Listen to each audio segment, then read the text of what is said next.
Hi friends, I'm Abby and welcome back to my channel. Today I'm going to be talking you through my reading plans for April.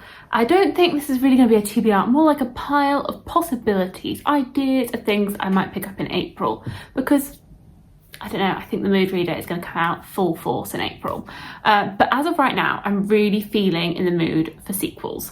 And I really want to progress with my series and finish some series off, get my sequels under control. So that is where I am tailoring this TBR towards, is finishing off some series, reading some sequels, and just making some progress in my series, because I haven't really been doing that this year. So I'll start off with the ones that I don't own so that I don't forget them, because there are quite a few new releases that are coming out in April that I am interested in, because there are some series that are getting finished in April, and then just some other bits and pieces as well. So the first of these is Happy Place by Emily Henry. This comes out 27th of April, so towards the end of the month. So we're definitely after read it at the end. And this one is a new romance by her. I have read, I think, every romance book Emily Henry has written. I haven't read some of her older YA stuff, but every romance book I've read and really enjoy. So Happy Place is her new one. It's following two exes that make a pact to pretend to be together again on holiday with all of their friends. So they'd broken up months ago, but have been telling their friends that they were still together, and now they're trying to pretend that they're still together in front of them on holiday. And I assume that this is going to be their second chance romance, and that they are actually going to come back together for real, due to the play acting is going to put them in some scenarios where are they actually acting. So very, very interested in reading that. It's going to happen probably on the 27th of April. The only thing I'm really annoyed about, the small things, is that all of the Emily Henry books before, at least here in the UK, have been published in paperback, and that's how they're published. But they have decided for this book to release it in hardback first. But why? It's not going to match any of my paperbacks. Why would you suddenly decide to release an author's books in hardback? A romance as well. Romances should just go straight into paperback, and they should just be paperbacks. They should just, why are we doing this hardback to paperback thing? No. Anyway, it's a very small, minor thing, but it annoys me. Otherwise, new releases that I'm excited about. The Bone Shard War, which is the third book in the Drowning Empire series by Andrea Stewart, is coming out on the 18th of April. 18th of April for the audiobook, 20th of April for the hardback here in the UK. I have read and really enjoyed those over here. You can't quite see them. The first and the second book, and very much anticipating this third and final book to the series and seeing how this is all going to wrap up. It is quite a chunky one, 624 pages, so quite a long one. And I have requested it from Orbit, so hopefully I will get it a few days early. But very excited to see how this series wraps up. I have really enjoyed the magic system in this world and how we're following a variety of characters in this archipelago. Yeah, that's a word I always struggle with. Archipelago. And there are these constructs which are created through bone shards. So every year, shards are taken from the populace, and then these fuel these animal-like constructs, which can do menial tasks or could also sort of rule the empire in some way. And we are following a cast of characters in this world. One of the main ones being the daughter of the emperor, and another being a smuggler who is in search for his missing wife. So very, very excited to see how it's going to end. A lot has changed from the beginning of book one to where we are now. So very, very intrigued to see what's going to happen in the third and final book.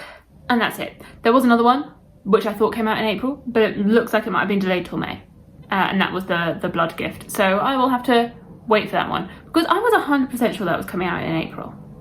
But Amazon is now saying May, so I guess it's now May. That one I no longer will be reading in April to finish off a series. So there we go. Those are the two new releases that I am anticipating. Yeah, and we'll definitely be reading. There are other anticipated releases for April, but those are the ones that I'm very much keen to read in April when they release. Moving on to ones that I already own, because I really do want to be making progress in my physical TBR. This is the challenge as a series reader, is that I read one book of my TBR, then I have to go and buy the next few in the series, which then doesn't reduce my TBR. But I do really want to be reducing my TBR, and I don't feel like I've done a very good job of that in March. So in April, I really want to be starting to make some progress on this and reducing it. especially because I did buy a few new books in March as well, so that didn't really help with reducing the TBR. Firstly, this Sam and I will be continuing with the Side Changeling series, so reading book 4. So we read the 3rd book in March. I think we already liked it and said it was like our favourite in the series. So now on to the 4th one, Mind Possess. I haven't looked at this is following anything about it, but we are enjoying this series. So yeah, we've been really enjoying seeing the world expand over the past few books and seeing where this is going to go. So looking forward to getting into this 4th book here and hopefully seeing the world expand even more.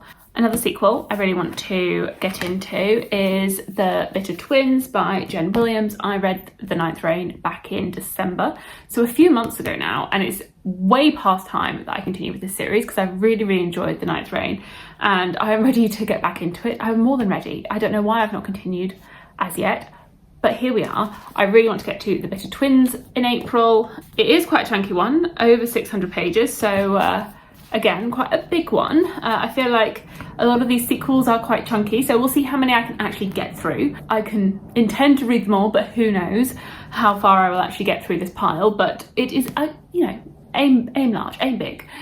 So this is one of those series that's very hard to explain the first book because there's just so much going on. But you're set in this world that has had that has been invaded multiple times, and in the final invasion, they were able to. Our heroes, our populace was able to win, and this is now part of like their history. There are multiple peoples in this world. There are these vampire-like creatures which used to have the power of this golden, this tree that fed their life force. But following the death of this tree, they are now feeding off of human blood, which is causing them to have illnesses. That although it sustains them, it can also kill them. And then we're following multiple humans as well. One of them who is a witch, and at the beginning of the book is in a prison because witches are seen as evil. And then also Vintage, who is a scholar who is going around investigating the past and the history and what this could mean for the character's present day. So very intrigued where this is going to go. It blends so many different genres, and I was very invested when we got to the end of that first book.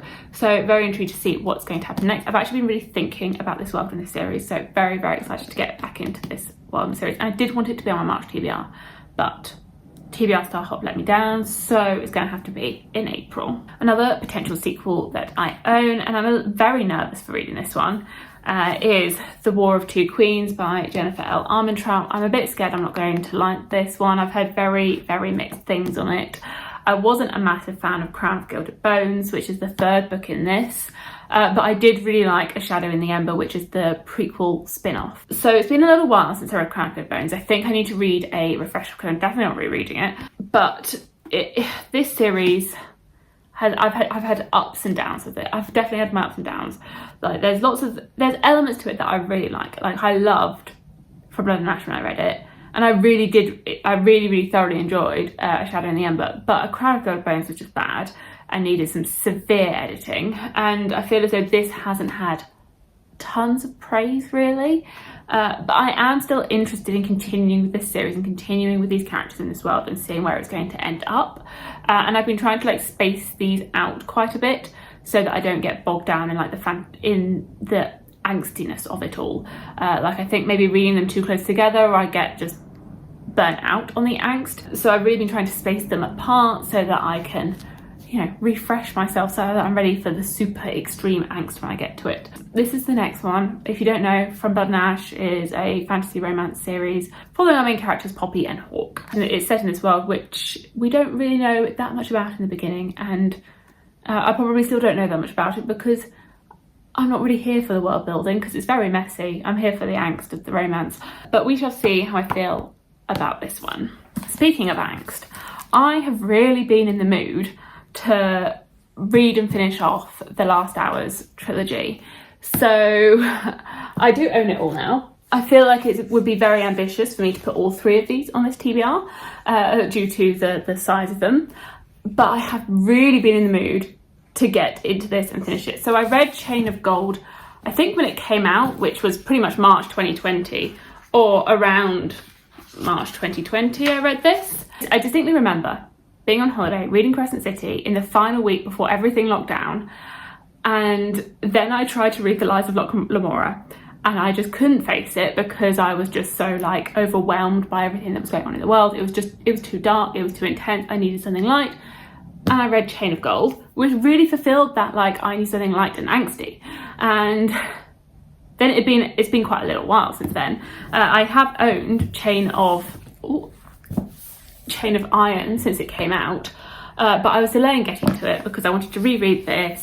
And then I know that these books always end on cliffhangers, so then I was like, well, I might as well just wait until everything is published, which I have now done.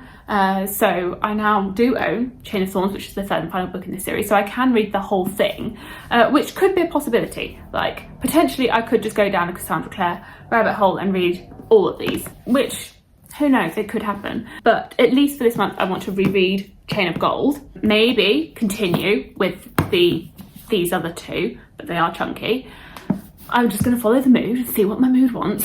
This is a series in Shadowhunter world. The Shadowhunter world I have been reading for many years now, like 10 plus years I've been reading it. It's follows these groups of people that fight demons. They're called Shadowhunters. It's a world that's got many, many different magical beings in it, from fairies to vampires to these Shadowhunters, which are these half angel-like beings that fight demons. That there are multiple series within this world. There is the Mortal Instruments, which is like the original series, which is made up of 6 books. And then there is the Infernal Devices, which is set in the 1800s in London. And then this series, which follows on from the Infernal Devices, following the children of that original trilogy. And then there is also the Dark Artifices, which is set in Los Angeles in like modern day, following the events after the original 6 books. So in total, there's like, how many books is that? 15 books in this world? Is that right? 15 full-length books. Plus there's loads of light novellas. There's just so much. There is so much in this world. I wouldn't really know where to start if I was starting it now, but I had a lot of fun reading them 10 years ago, and I've kept reading them as and when they've been released. So now here we are with these 3 that I do really want to read and finish off and get up to date on. Moving away from angst, just some other books that I really want to read. One of these, could you call this as a continuation of a series? Probably not. It's a prequel. That is A Day of Fallen Night by Samantha Shannon. This has been calling to me. It's a very big book to be calling to me, but it has really been calling to me. Maybe it's because it's so pretty. It is absolutely stunning. I managed to find this blue sprayed edge edition in Forbidden Planet. I couldn't resist it. I saw the edges. I was like, you are coming home with me. It is also signed, so it just had to come home with me. This has been calling. It's been like siren calling me off my shelves, and I know it will be a really big commitment. Yeah, if I do get to it, because there are so many pages here, but it is calling. This is a prequel to The Power of the Orange Tree, which I read many years ago and really thoroughly enjoyed. So it's like an epic fantasy world with dragons. I haven't looked too much into the plot, but I have heard some really good things about this. I think I just watched Books with Brittany's vlog where she had started reading it and she was thoroughly enjoying it, and that makes me, it just made me really excited to read this. A girl at work has been raving about Samantha Shannon, how much she has been so excited to read this. And every time I see her, she is like so excited about this book, and so then I'm like, oh, I sort of want to be able to read it so that we can like talk about it together and to like have that discussion, because it's rare to find people in real life that love reading and love books, and she loves books. Very excited when she started. She started this year. Makes me even more excited to get into this. And then the other one that is starting to call me a little bit more is The Blade Itself by Joe Abercrombie. This has been on many a TBR. I have been planning to read The First Law this year. planning. So maybe it will happen now. I do own the first 3 books. Really want to get into them, but I just haven't yet. My epic fantasy mood has been a little bit shy this year. I've been more on the fantasy romance side than the epic fantasy mode. I feel like this epic fantasy mode is coming back. I'm currently reading The Lost Metal, really enjoying it. And I'm like, oh, I think my epic fantasy mode is here. It's coming. It's like ready. I think I might be ready to like dive into this. I did plan to read in like January and February. It's not happened. But there is a read along going on with Catch Up Book Club for the First Law series and like the whole of Joe Abercrombie's works. And I do want to catch up and get back to where I should be, which I think they're going to be reading in April, the 2nd book. Maybe I can like catch up and get back in time with them. But for now, So behave yourself. So those are some ideas. I'm planning on just going with the mood in April because there might be another game coming back in May based on how my reading has been going in March. We'll update when we get to the end of March. But those are just some ideas of things that have been calling to me. I feel like this month there have been so many books that have been calling to me, that have been like shouting, read me, read me. And then I haven't really been doing very well with actually reading things. Who knows, could go a little bit rogue, could read other things, but for now, that's the plan. Let me know what you're planning to read in April if you're planning to read any of these. Thank you so much for watching, and I will see you in my future videos. Bye!